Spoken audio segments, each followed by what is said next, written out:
Yo, what's going on, you guys? Cody here, back with another video. And in this video, we are going to be reacting to the entire Fortnite Chapter 5 storyline. I was going to do the whole storyline. I might break that down in parts, chapter to chapter. But that was like, because like one video of the whole storyline was like 50 minutes long. And that's insane. So, without further ado, let's jump into last season and break down the storyline we got.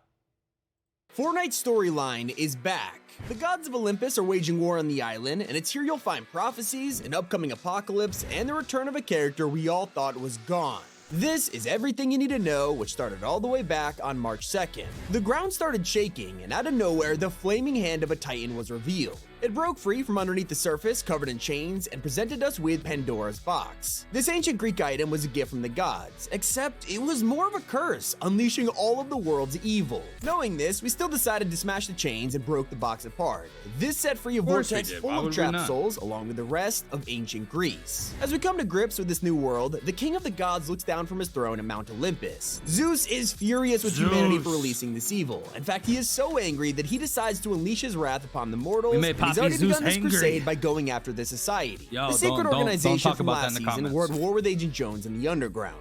They were using medallions to gain control of the island. Turns out that these belong to the gods and were a fraction of their power. As punishment, the gods have returned the favor, wiping out the society one by one. Medusa, on the other hand, is more forgiving. As the ancient myth goes, she was a woman with snakes for hair who was so hideous that anyone who looked at her would instantly turn to stone. If you talk to her NPC, it'll lead to Perseus, a demigod who is a son of Zeus. A king from Greek mythology wanted to marry Perseus' mother, but he was protective of her and said no, so the king sent Perseus on a quest to kill Medusa, knowing he would die. Instead, Perseus received help from the gods and beheaded Medusa. Now, the reason this story is important is because Fortnite's Medusa puts an incredible spin on it. She claims the story of her being a monstrous gorgon are lies to make mortals scared of her, when in fact she's only trying to help us and protect humanity from the wrath of the gods. I mean, she can help us all. Not only did she survive Perseus' attack in this version of the story, he's the one who saved her and is one of her many allies helping us stand up to the gods. We'll meet him later, but a much more important ally is Aphrodite. She's the daughter of Zeus and approaches Medusa to offer help in defeating her father. Medusa wants to trust her, but can't, as she's a god just like the ones we're fighting. Aphrodite decides she'll try and persuade other gods to join her in rebelling against Zeus and his plans to destroy humanity. And this is where Artemis comes into play. While she hates mortals as much as anyone, she has doubts about Zeus and says that his desire to destroy us is dishonorable at its heart. Now, there is one character who is super mysterious. As we approach a scrying pool, we establish communication with an unknown voice nicknamed the Oracle. You must prove the worth of humanity to Zeus and the guardians of Olympus. Bro, alright, that works, because I was about to pause it. Alright, let's skip this. Okay. No, we are horrible. We're terrible, bro. If you look at any event in Fortnite, it was because of us. Like, we just wanted the old map back. We wanted all this stuff to happen. We wanted to do this. We destroyed, like, everything. So, I kind of see the point. Before the skies turn black. What this means is that we need to train and prove ourselves if we want to get the confidence of Zeus's enemies. Humanity needs a true leader to protect them from the gods, and according to the Oracle, that leader might be us. So we head to the underworld facing off against Zeus's brother Hades to truly show off our power. Then we travel to Mount Olympus, where we battle another one of Zeus's allies, Ares, the god of war. He is even more angry to lose the battle, and now you've got the attention of the most powerful beings. Zeus's closest allies have seen you fight, and you're stronger than they thought. I see your path more clearly now. It is here where the Oracle finally sees the future, revealing a chilling prophecy that teases the outcome of Season 2. Darkened skies, choking dust, hope lost, and found again. While choking dust and dark skies could refer to an upcoming apocalypse, it also could be foreshadowing a volcano, and this ties to a long-lost character who we thought was dead. In one of the biggest wildcards of the story, this battle between myths and mortals will make its way for Midas. He was the founder of a secret crime syndicate known as Shadow during Chapter 2, Season 2, and was one of the greediest people out there. Doing anything for extra money, he began searching for the treasures of an ancient king. Midas got locked up, found his humanity while he was trapped in the underworld. Now him and his daughter are going to save us. Except this Calling greed it. became his downfall. He didn't just unearth wealth, the king skeleton transferred a curse onto him. The curse of the golden touch. If Now, not, anything Midas- Midas touched would instantly turn to solid gold. A perfect Oh man, that's such a curse, bro. Curse me with that. What? Anything I touch turns to gold, bro. Catch me at McDonald's eating golden double cheeseburgers, bro. Like what? punishment for someone so materialistic. Except this was all based on ancient Greek myth, the story of the real King Midas. In the original, he was so obsessed with wealth that he begged the gods to let him turn anything to gold. They granted him the Midas touch, and he slowly realized this wasn't a blessing, it was a curse. He touched flowers and they lost their smell, food was impossible to eat, and then the worst punishment of all. His daughter enters the room, hugging him and turning into a golden statue. Now, our version of Midas was punished in a much different way. He spent most of his time trying to take down the imagined order and almost saved us from being trapped in the loop. After pushing back the storm, the Io retaliated by creating a wall of water, flooding the map, and destroying Midas's plans. In the aftermath, he tries to swim to safety, only for a shark to set its eyes on him. Shark said, "Gotcha, bitch."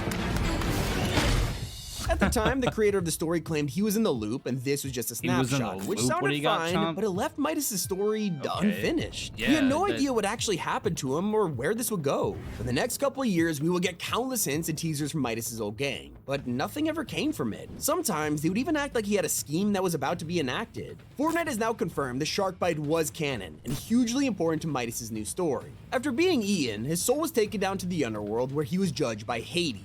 For reasons unclear, Hades not only kept him trapped in the underworld, but he could be found in his own special prison cell. When looking inside, we spot a golden reboot card, likely what'll bring his soul back to the real world, allowing him to plan his escape. Upon hearing of his return, Midas's old crew began to meet up again. Marigold has long searched for any sign of his whereabouts, and she's the one who called the former members of Ghost and Shadow, bringing the gang back together. Brutus has taken over Midas's crew, and after Marigold's call, he's wondering, is the old boss coming back? Even Tiantina and Sky answered the call. It's been a long time since she thought about her former crew, but she has to wonder what's coming. So what will happen when Midas does escape? The plan is Well, already we coming to kinda already fruition, got and once he breaks free, he'll have a new Midas now. form. I Ever don't know since if his that'll fall from cover that or grace, he's not. been biding his time in the underworld, but he is not the type you could keep prisoner for long, and a new king is ready to rise. Introducing Ascendant Midas. Much more faithful to the original myth, he will finally claim his title as the Golden And that's King. the skin He'll you also get get for the revenge cup. on the shark that ate him in the first place with a harpoon straight through the stomach. One of the strangest parts about his return involves Cato Thorne from last chapter. This blood-hungry vampire was also a part-time collector, gathering artifacts using a time machine. Last year, while Midas was still missing, we learned that one of these artifacts was his severed hand. We assumed it was just an Easter egg. Bro, that was like the weakest boss, bro. That one right there, like storyline wise, like where the fuck, where did he come into play, bro? Like, get out of here. Thanks for the time machine, GG's, but like. But with the reveal of Ascendant Midas, he now has a prosthetic arm connecting all of the dots. So what about his daughter Jules? Well, she's also back on the island, hoping to see what opportunities arrive with the godly newcomers. She was never part of Midas's old crew, instead working for the other team. But now she's hearing rumors of his return, so will she help? Only time will tell. But a quest belonging to the storyteller has been puzzling a lot of fans this season, as it claims Midas has turned Jules to gold and found a way to revive her. But this actually isn't the case. As we know, this was the original Greek myth, and Ascendant Midas states, "In these myths they tell of me, they never quite get the details right, just like Medusa." This is Fortnite's way of keeping the real-life mythology in the storyline, but also changing it to match the characters we know and love. In this version, Jules was never turned to gold. In fact, she's about to help Midas control his touch. Thanks to her engineering abilities, she's working on gauntlets that'll let him use his power at will. While Jules and Midas know they can trust each other, can they trust their former members? Once he escapes, Midas begins investigating each member of Ghost and Shadow, and something unexpected is revealed. After looking into Brutus, who he left in charge, Midas realizes his loyalties might be with someone else. He finds recording devices in the yacht and possible evidence that Brutus has been stealing money from the group. So he confronts him. It turns out the bugs belong to Hope, and Brutus is happier than ever to become Midas's right-hand man again. He is one of the most loyal of them all. Once the rest of the Bro, they got Brutus out here looking like a simp. Simp Brutus, bro? Nah, you can't be doing my boy Brutus like that.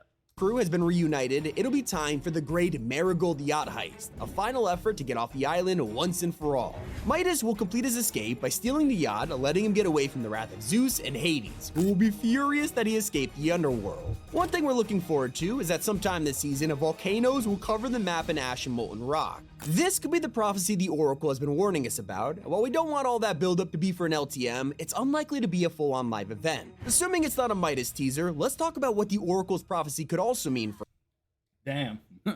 He was wrong. It was a Midas teaser, and it is an LTM.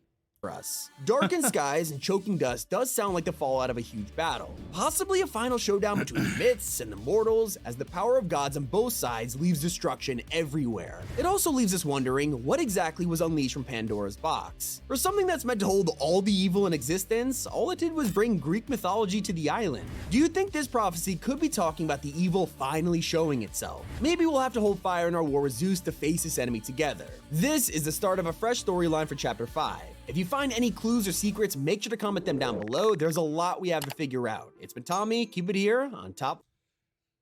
I hope you guys enjoyed this video. Shout out Top 5 Gaming.